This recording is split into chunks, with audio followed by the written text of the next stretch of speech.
Welcome to Win the Day from Back to the Bible. I'm your coach, Pastor Nat, and today we're going to talk about doubt. When I say the word doubt, what comes to mind? When I say the word doubting, who comes to mind? I have no doubt that many of us said doubt or doubting produce the image of Thomas. Yes, the disciple whose legacy comes down to doubting Jesus. But is this legacy justified, or have we missed something? Let's continue walking with Jesus in John chapter 11, beginning in verse 12, for the surprising answer.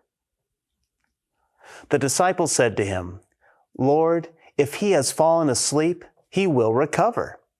Now Jesus had spoken of his death, but they thought that he meant taking rest in sleep. Then Jesus told them plainly, "Lazarus has died, and for your sake I am glad that I was not there, so that you may believe. But let us go to him."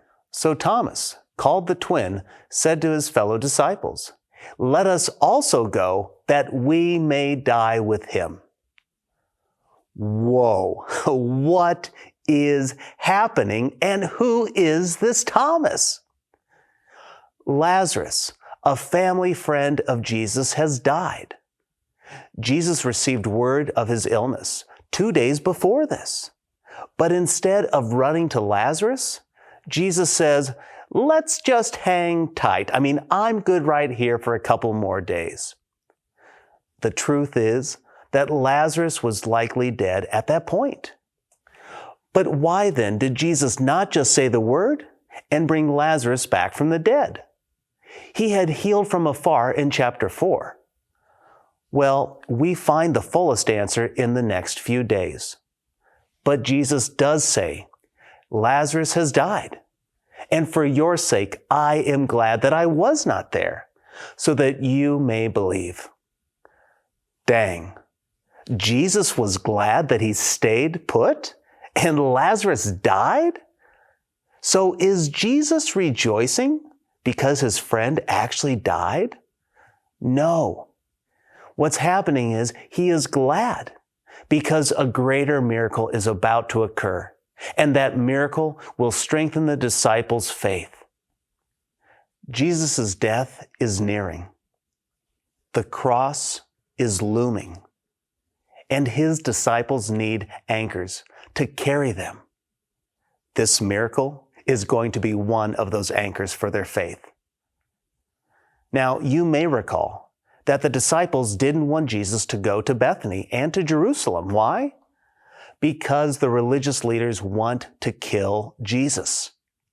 But don't miss who steps up.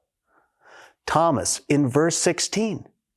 It says, "So Thomas, called the twin, said to his fellow disciples, 'Let us also go, that we may die with him.'" Is this really doubting Thomas? Is this that Thomas, or are we getting it confused with another? Friend, this is doubting Thomas. You see, he really wasn't a doubter after all. Unfortunately, all the disciples would desert Jesus. And yes, it's true, Thomas did doubt the resurrection until he saw the risen Christ, until he touched the risen Christ. But let's be honest, I would doubt too. You likely would have done what Thomas did. But finally, here we get the record straight. Thomas did believe. He was willing to die for Jesus. So here's my challenge for you. Live for Jesus. You see, I have no doubt that many of us would be willing to die for our Savior. We know that in the end, when we die, we will be resurrected. We know at the end of the day, we will profess Jesus as Lord and Savior at our deathbed. We're confident in that. But I'm convinced that the challenge is living for him each and every day. What is Jesus asking you to do? How is he asking you to follow him, to live for him? Thomas was willing to die for and to live for Jesus. When we live for Jesus, we will win the day.